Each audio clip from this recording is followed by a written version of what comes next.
హైదరాబాద్ స్థానిక సంస్థల ఎమ్మెల్సీ ఎన్నికల్లో ఎంఐఎం అభ్యర్థి విజయం సాధించారు. ఎంఐఎం అభ్యర్థి మీర్జా రియాజ్ ఉల్ హాసన్ గెలిచారు. 45 నిమిషాల్లోనే కౌంటింగ్ ముగిసింది.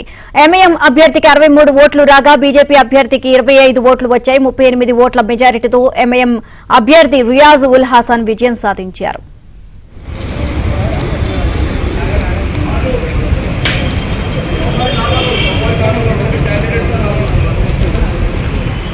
Sir, 2 minutes.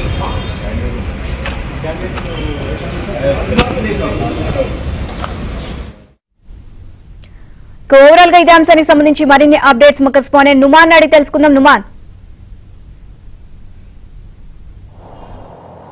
నీలిమ, హైదరాబాద్ జిల్లా స్థానిక సంస్థల ఎమ్మెల్సీ ఎన్నికలో ఎంఐఎం అభ్యర్థి మీర్జా రియాజుల్ హసన్ 38 ఓట్లతో గెలుపొందారు. బీజేపీ అభ్యర్థి గౌతమ్ రావు మీద 38 ఓట్లతో గెలుపొందినటువంటి పరిస్థితి. దాదాపు 22 ఏళ్ల తర్వాత తొలిసారిగా హైదరాబాద్ లోకల్ బాడీ ఎమ్మెల్సీ ఎన్నిక జరిగింది. వాస్తవానికి ఏకపక్షంగా ప్రతిసారి కూడా జరిగేటటువంటి ఎన్నికలు, ఏకగ్రీవంగా జరిగేటటువంటి ఎన్నికలు, ఈసారి మాత్రం బీజేపీ అభ్యర్థి బరిలో నిల్చోవడంతో మాత్రము ఎన్నికైతే అనివార్యమైనటువంటి పరిస్థితి ఉందని చెప్పొచ్చు.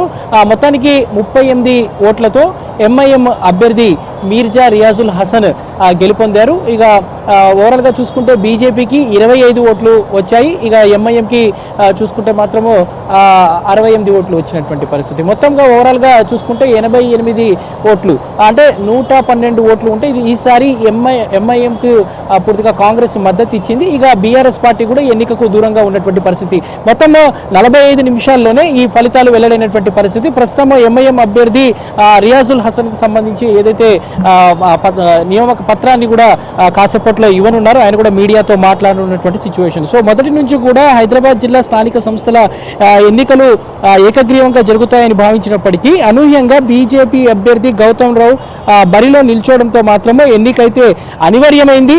వాస్తవానికి క్రాస్ ఓటింగ్ పై ఇటు బీజేపీ ఎంతో ఆశ పెట్టుకున్నప్పటికీ కూడా పూర్తిగా వారికి నిరాశ మిగిలిందని చెప్పవచ్చు. సో తమకు ఉన్నటువంటి 25 ఓట్లు మాత్రమే బీజేపీ అభ్యర్థి పొందారు. సో ఎంఐఎంకు చెందినటువంటి 49, కాంగ్రెస్కు సంబంధించినటువంటి 14 మంది, మొత్తం కలిపి 63 మంది ఎంఐఎం అభ్యర్థిని బలపరిచారు. ఇక 25 ఓట్లు ఎంఐఎంకి ఏదైతే బీజేపీకి వచ్చినటువంటి పరిస్థితి ఉందని చెప్పచ్చు. సో ఫలితాల మీద మొదటి నుంచి మాత్రం ఇటు బీజేపీ అభ్యర్థి గౌతమ్ రావు ఎంతో ఆశలు పెట్టుకున్నారు.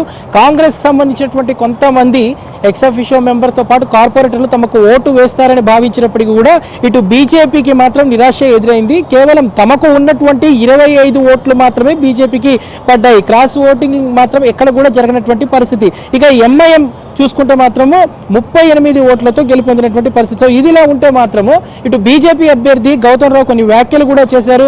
ఏదైతే ఫలితాలు వచ్చిన వెంటనే ఆయన బయటికి వచ్చేసినటువంటి పరిస్థితి. సో బీఆర్ఎస్ కార్పొరేటర్లను ఓటు వేయకుండా ఇటు బీఆర్ఎస్ అడ్డుకుంది కాబట్టి సో ఎలక్షన్ కమిషన్ కు కూడా ఫిర్యాదు చేస్తాము. సో దాంతోపాటు ఏదైతే ఇటు కాంగ్రెస్ పార్టీ కూడా సహకరించడం మూలంగానే ఎంఐఎం గెలుపొందింది. వాస్తవానికి క్రాస్ ఓటింగ్ జరుగుతుందని భావించినప్పటికీ కూడా తమకు నిరాశ ఎదురైందని కూడా బీజేపీ అభ్యర్థి చెప్పినటువంటి పరిస్థితి. మొత్తానికైతే ఇటు అంటే దాదాపు 22 ఏళ్ల తర్వాత జరిగినటువంటి ఎలక్షన్లో మరోసారి ఎంఐఎం అభ్యర్థి గెలుపొందినటువంటి పరిస్థితి ఉందని చెప్పవచ్చు. మొత్తానికైతే 25 ఓట్లు బీజేపీకి రాగా 38 ఓట్లతో ఆల్ ఇండియా మజ్లిస్ ఇత్తెహాదుల్ ముస్లిమీన్ అభ్యర్థి రియాజుల్ హసన్ గెలుపొందినటువంటి పరిస్థితి ఉందని చెప్పవచ్చు. Vote studio.